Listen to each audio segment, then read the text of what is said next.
So I hope y'all come in. I hope y'all comment. I hope y'all share. I hope y'all like, and I hope y'all enjoy the content. That's the most important thing of all. So we finna get into a couple of things. Well, really, y'all see the title. So y'all see what we really finna get into. We finna get into why does the media hate? Let me get this camera set up right. Why does the media hate Shador Sanders? Why does the media hate Deion Sanders? Like, what's going on? We gonna talk about it a little bit because it's crazy. But tune in. You know what I mean? Like, comment. I'll read your comments out loud. Y'all ain't gotta send me no type of chat, no type of money like that. Go ahead, come in, like, and we finna talk about the situation.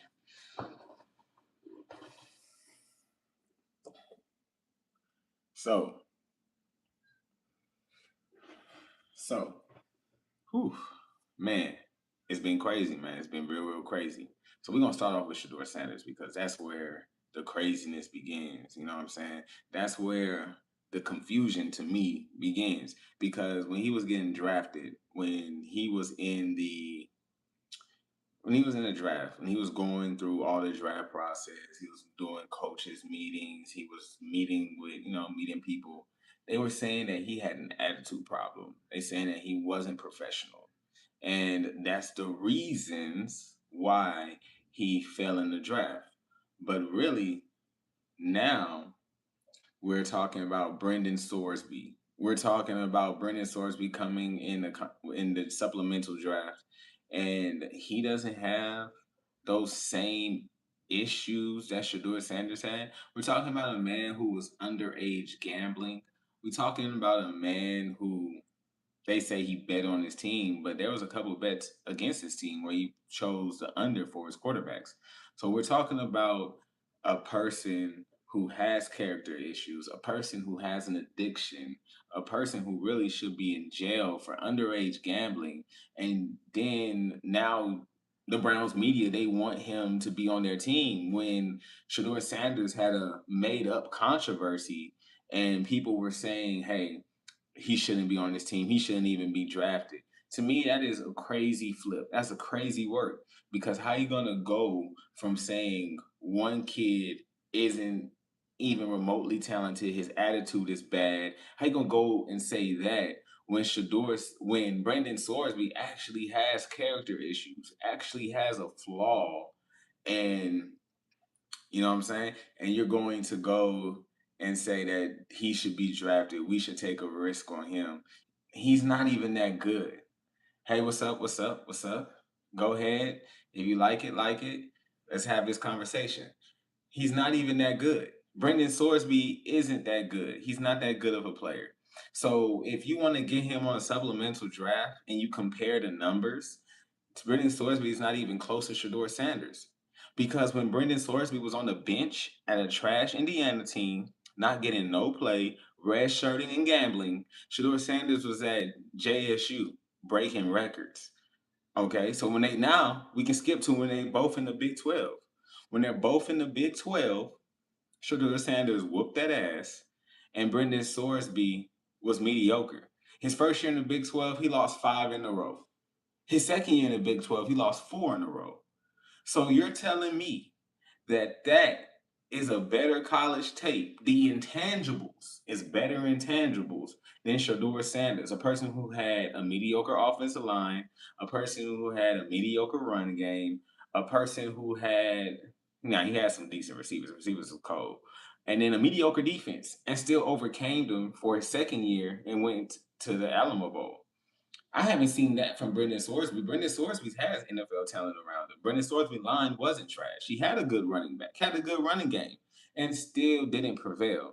So to me, the Browns media is anybody but Shador. It's so much anybody but Shador that they reversed and then they reversed and reverbed and said, now we want Deshaun Watson to play. Because at first it wasn't Deshaun Watson.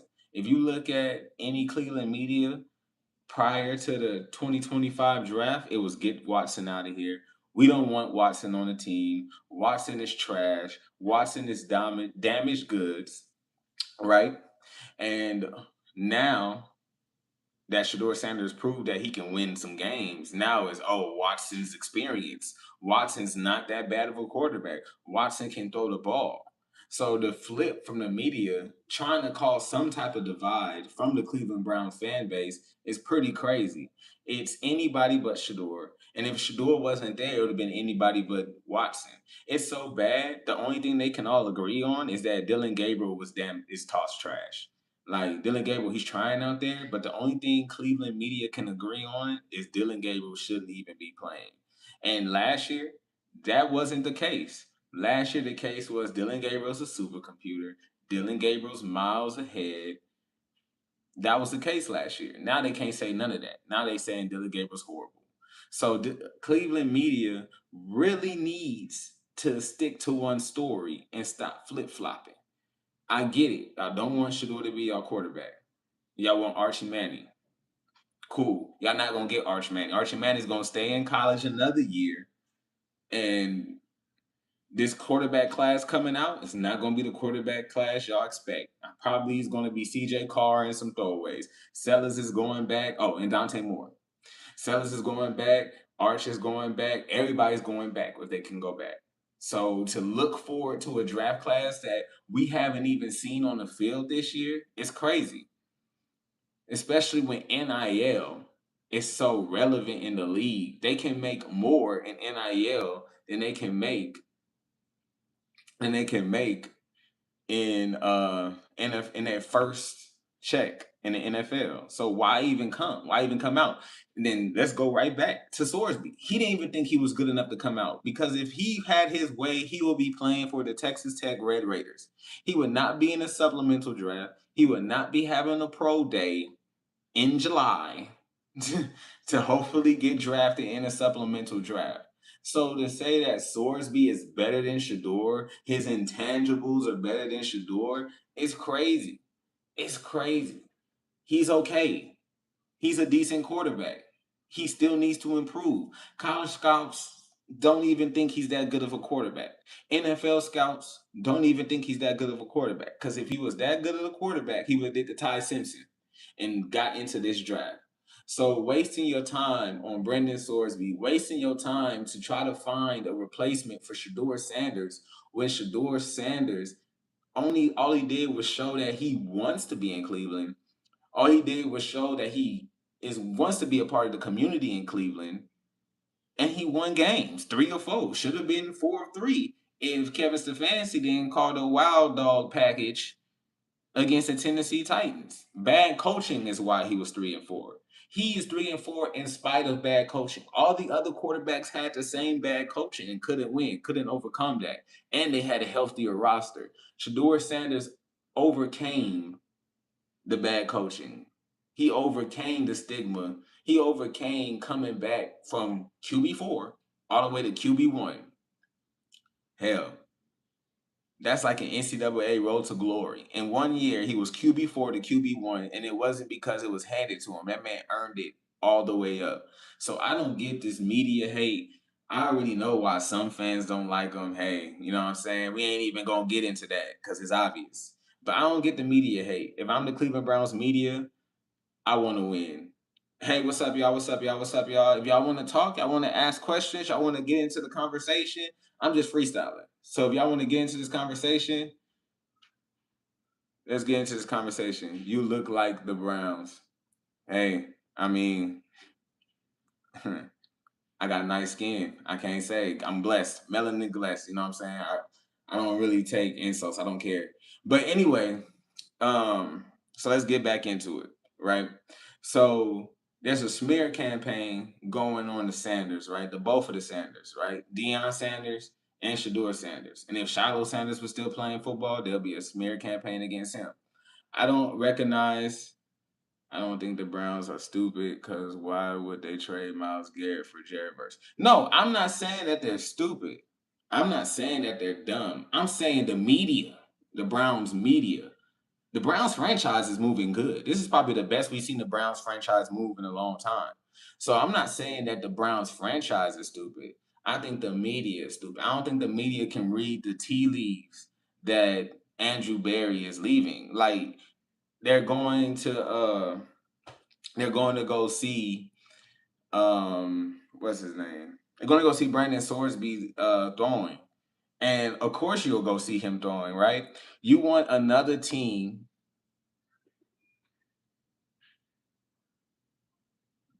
I think they should have kept Miles. Do you agree? Um, hmm. I'm gonna say no. But the only reason I'm gonna say no is because they got rid of Miles because Miles wasn't all in on his new coaching staff. I believe that they got rid of Miles for the best they could because Jared Verse is a good pickup. I believe they got rid of him because they wanted Miles Garrett to fall in line and to fall in love with the new coaching staff, to fall in love in the direction that they were going. I don't think Miles Garrett was falling in love in that direction. I think Miles Garrett was like, yeah, I wanted my defensive coach to be the head coach. And to be honest, they didn't want him to be the head coach. They wanted him to be a DC. Some people are better coordinators than head coaches. So I mean, they got the best they can for him. Jared Verse is a decent defensive end. Rams are going to be unstoppable now. So many OG players. So exactly, you said it. So many OG players. The Rams may be injured a lot. They got a lot of old players. I think that yes, the potential for the Rams, if everything goes right and nobody gets injured, is Super Bowl. But then if everybody gets injured because they're all old, then what? What are you gonna do? I feel like Miles Garrett is a good pickup. Miles Garrett is great. Miles Garrett is the best defensive end, one of the best defensive players in football. But you get older. Jared Verse was on the rise. Jared Verse is a dog. Jared Verse is only in his third year and already has a name. So I think that the Rams really didn't need to make that trade. Now, if it was the Eagles should have made that trade. Do I like Michael Parsons? This is the last question I'm asking. I'm gonna get back on the top of the hand. Michael Parsons, he's cool in Madden. I mean, he's a one-trick pony. He can't stop the run. He's not a good run stopper. I like my defensive ends to be both. You know, I like if you a pass rusher, you got to be excellent at pass rushing. I want to see everything that you do. If you're a pass rusher, I need you to be the best. What's your top NFL teams? My top NFL teams? Dang, you got me. My top NFL teams, you got to go with the Seahawks because you know what I'm saying? They won the Super Bowl. I think every time a team wins the Super Bowl, they start at the top. You got to go with really the NFC. The NFC West got three of the top football teams. You got the Seahawks, you got the Niners, and then you got the Rams. They're top five no matter where you put them because they're always hard to beat. I don't think I don't think the Ravens are going to be as good because the offensive coordinator that's 29 and your quarterback is 29. Somebody's going to be it's going to be a fight. If he didn't want to listen to Todd Monken and Jim Harbaugh, people who made him an MVP, what makes you think he's going to listen to a 29-year-old has done less to him in the career? So Ravens, they could be in the top 10, top 15, but they're not in the top 9. The Bears are on the come up. I like the Bears. The Bears got a good defense, but they did lose my boy Brisker. So I gotta see the Bears. I'm gonna say I'm gonna round out the top two. If healthy, the Lions and the Eagles. I mean, the Eagles always find a way to win. The Eagles always find a way to win. So I'm gonna get back on the topic at hand. Hey, good questions. I'm gonna get to in another couple minutes. I'm gonna ask some more questions. I love the engagement. Don't forget to subscribe. I love the engagement. So we're gonna finish it off with the Shador Sanders. We're gonna finish it off with Shador Sanders real quick. So the main thing that I'm gonna say is people say he's overrated. People say that he's not that good, but he's a rookie quarterback. Jackson Dart was concussed half the year this year, and he threw for 33 yards in the game, but mum's the word about Jackson Dart. You feel me? Cam Ward had a struggle beginning of the year. That's the first round draft pick. Your first pick in the first round. He struggled the beginning of the year and then found his way towards the middle and the end. And that's with a coaching staff that believed in him and a team that believed in him. So yes, some rookie quarterbacks take a while to develop. It's not just here and there. Development is continuously. Some quarterbacks don't hit their stride to their fourth year. It's usually a good or bad rookie year, right? A good or bad second year, and then that third and fourth and fifth year, that's when they start hitting that consistency. You know what I'm saying? So that you can't say that somebody's bad, especially after 7 games. A lot of NFL Hall of Famers, quarterback wise, after 7 games, wasn't looking good at all.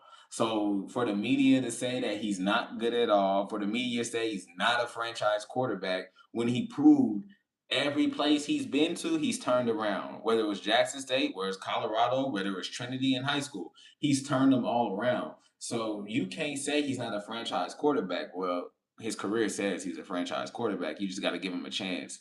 And this quarterback battle, thank you for the sub. I appreciate it. This quarterback battle, right, is between Shador and Deshaun Watson, right? But this quarterback battle isn't a quarterback battle. If you read the tea leaves, right, this quarterback battle is to make Shador work for it. This quarterback battle is to see how he embraces real competition. This quarterback battle is to see if he's going to improve and get better, and not only get better himself, but make his team better, right? While this quarterback battle for Watson is to see if he can still be Deshaun Watson from the Houston Texans. That's what this quarterback battle was about. Whoever wins out of that is whoever wins out of that. And I'm telling you, it's going to be Shador Sanders. You don't want to peak early. You want to peak right on time. And if you look at my shorts, I did shorts just to get up to 50 subs to do this live stream stuff. If you look at my shorts, I said we're not going to find out who's the quarterback until week 3 of the preseason. Because preseason 1, preseason 2, and their preseason schedule is hefty. So you're going to go against good competition in those joint practices against starters that are good, against defenses that are good. So we're going to see who really earns it then. That's all I got to say. The hate needs to stop. If you're a Cleveland media, stop hating. You should be happy. You should be happy that national media is covering the Browns. National media only covered the Browns when Josh Gordon was smoking weed. National media only covered the Browns when Johnny Manziel was partying and doing coke. That's when national media was covering the Browns. National media was never covering the Browns for anything positive. Nothing positive except for that one Baker Mayfield year. And after that one Baker Mayfield year, it was back to negative because y'all wanted to get rid of OBJ. I wanted to get rid of Baker Mayfield. Y'all wanted to toss it all in the trash. And then the other negative, Deshaun Watson, after he was touching in the tuck and rubs. So to me, Cleveland media, it's so in the matrix, and they want, like I said in my short, they want a white knight, a white savior, but they got a black knight and a black savior in Shador Sanders. And if they actually shut up and let that man ball, they'll be a happy organization. Hey, but that's all I gotta say about the Cleveland Browns, to be honest. It's so much negative with them. Like they love Dylan Gabriel. Now they hate Dylan Gabriel. You know what I'm saying? They wanted Andrew Berry fired, and that man hit 2 great drafts in a row. That's crazy work for me, man. So that's all I gotta say about that. But now we're gonna talk about Coach Prime and the Colorado Buffaloes, and it's in the same boat. The media don't want to see the Sanders win, which is crazy. So before I start off this, if anybody want to talk, anybody want to say something about some college football, let me know what your college football team is. If you like Coach Prime, if you hate Coach Prime, if you like Shador, if you hate Shador, I'm not going to say anything about your preferences. We can always have a great debate, a great talk. You know what I'm saying? So we finna get into some college football. We're gonna get into Coach Prime and we're gonna get into these Colorado Buffaloes. If you haven't already, thanks for leaving a like. Keep subscribing because more lives is coming. I'm gonna try to do live streams almost either every other day or every day. It's gonna be a grind now. Appreciate y'all. All right. So let's get into it. No talk, no talk. So we're gonna get into it. We're gonna get into it real quick. All right, so we got Coach Prime. Coach Prime. Started off in the Pac-12 with the Colorado Buffaloes. A bunch of close games, couldn't finish. Bad defense, bad offensive line play, great quarterback play, great receiver play. Second year in Colorado, in the first year in the Big 12, started off great. Started off great. Was one win away. They would have beat Kansas. Big 12 championship. You know what I'm saying? But they didn't. They went to the Alamo Bowl, win it, you know what I'm saying? Win against BYU, and you know what happened against BYU. But still in that season, right? Mediocre line play, right? Great receiver play again. Not good, nothing good from the running backs. You had a decent linebacker core that year. And then you had what? What do you have right there? Decent cornerbacks. Colton Hood, an NFL player. You know, you had DJ McKinney, who's now at Notre Dame. You know what I'm saying? So you had great play as well. But now, last year, we go into last year. And last year was crazy. Last year is when, of course, he was dealing with cancer. He didn't know if he was going to survive or not. So Coach Prime wasn't in control of his team. Let's just be honest. He was gone. He was getting therapy, trying to get that cancer out of his body, out of his system. So his assistants, and I know a coach is only as good as his assistants, right? But his assistants and his recruiting department brought in players. And we saw what happened. Without Coach Prime being the head and showing the direction that he wants his program to be, that head of recruiting, I ain't gonna mention his name, but he brought in names, and we thought, man, them names is great. These are some good names, man. These are some good players, dog. But the names weren't dogs; they were just names. So we saw again a bad year for the Colorado Buffaloes. We saw inconsistencies, and really, that was the best offensive line play that we've had. The run game was better. It wasn't the best, but it was better. But it wasn't deep. We weren't deep in those positions. The line was getting hurt. The running back was getting hurt. You know what I'm saying? The wide receivers weren't consistent. The only consistent receiver was JoJo and Amarion Miller. Q for six got in, he was a freshman. Farrakhan got in, he was a freshman. So there was, inconsistencies right there. But then when you go on defense, DJ McKinney took a step down. But I'm gonna say because he's a zone corner. He's not a man corner to me. He's not a man corner. He's a two or a zone. You know, the safeties, Byard, he was great. He came along, he was great. The linebacking core was trash. We just not gonna talk about it. Linebacking core was trash, and the defensive line was hurt, no depth. So the recruiting department, as well as the assistants, as well as the coordinators, failed Coach Prime his cancer year. He had Pat Shermer, who was calling Sean Lewis's playbook. So he wasn't even doing his own plays. He was doing the playbook that he learned. And of course, he wasn't calling no good plays. When Shador Sanders was in the Big 12, Shador Sanders was, you can look at well off, he was calling the plays. He was like, nah, we're going to do this. We're going to do this. Pat Sherman was like, what you think? You can't do that. Some quarterbacks aren't that good. Some quarterbacks aren't that developed to call their own play. As you can see, Kaden Salter was just standing in the pocket sometimes, didn't know where to throw it or threw the ball late, even though he's a speedy quarterback and he should have been running. But that's here nor there. It's over. I'm not even going to talk about it. Good luck to him in his future, you know. But you got to be a coordinator. You weren't scouting these players. You wasn't helping the scouting department fit your scheme because it wasn't your scheme that you were running. You was running somebody else's scheme.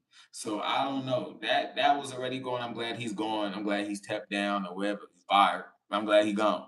Defensive coordinator Sean Livingston. He was okay the first year, but he didn't make no adjustments. He didn't add on to his scheme. People watched his scheme from last year and said, "Oh, here are the holes in those schemes." So when you see the same defense that you've seen the year before, and it's the exact same, but the talent isn't there. Travis Hunter gone. You know what I'm saying? The talent isn't there. You're going to Shiloh Sanders gone.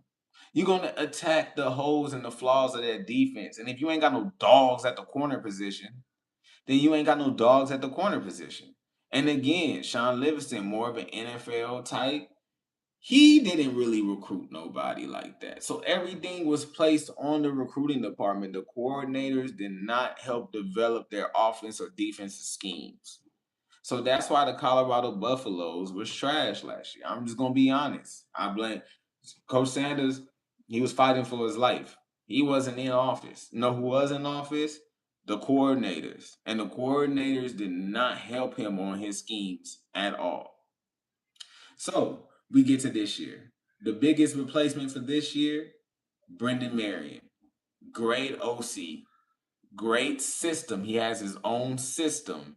And he's also recruiting for his system.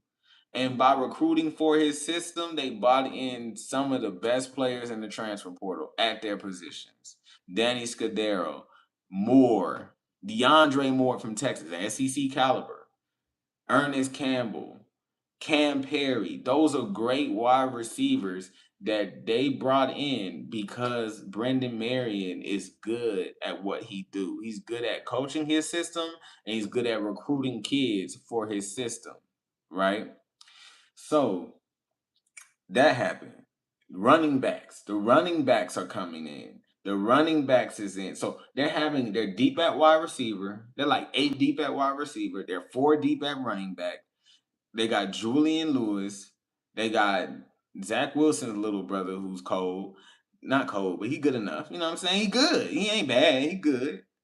And then you got a deep line. You're 8 deep on the offensive line. So Brendan Marion came in and recruited in his system and to develop into his system to make the Colorado Buffaloes offense better. Now Coach Prime doesn't have to be over everything. Coach Brian could be a CEO because he has an offensive coordinator who's going to develop his offense for his scheme for them to win. Now we got Coach Marv. Coach Marv is a great defensive coordinator. He took the wrong end of the stick at Virginia Tech. He was the person that they blamed for their wrong, but really the defense was not trash at Virginia Tech. The defense was decent. It was the offense that was trash.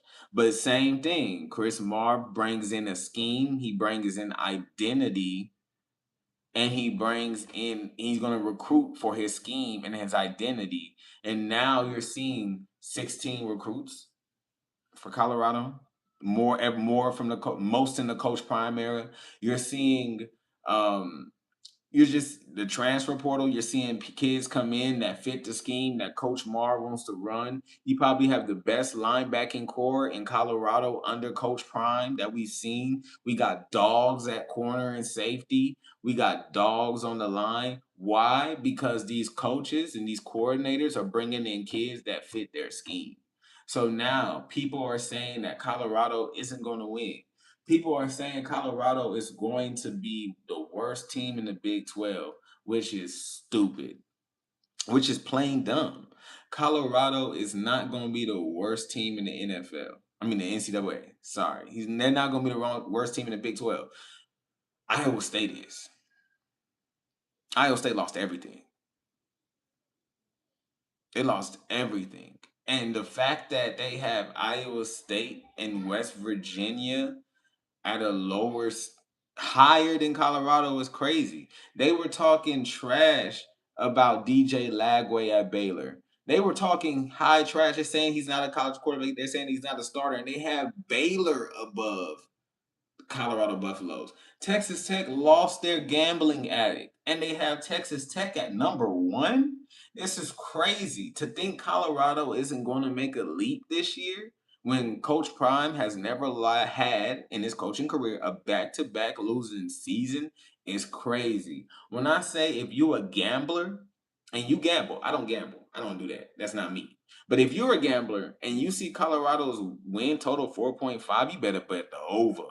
Because they going over 4.5. I'm telling you that right now. They going to eclipse 4 wins, most likely in their first 4 games. I'm calling it. I'm calling it. I don't see a loss against Georgia Tech. Fernando Mendoza's little brother, Alberto Mendoza, is not that cold. He's not. He's not that cold. He's not. And Weber State, no. No. Northwestern, no. That's already 3 wins.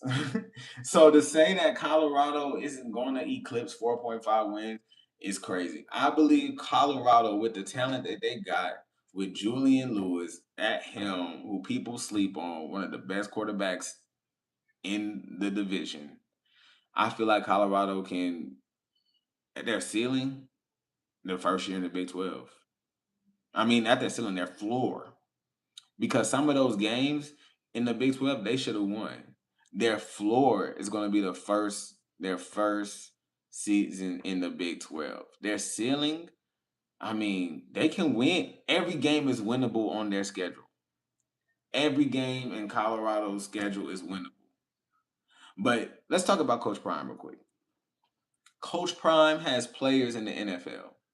He has players in the UFL. Coach Prime is the reason why James Houston plays defensive end.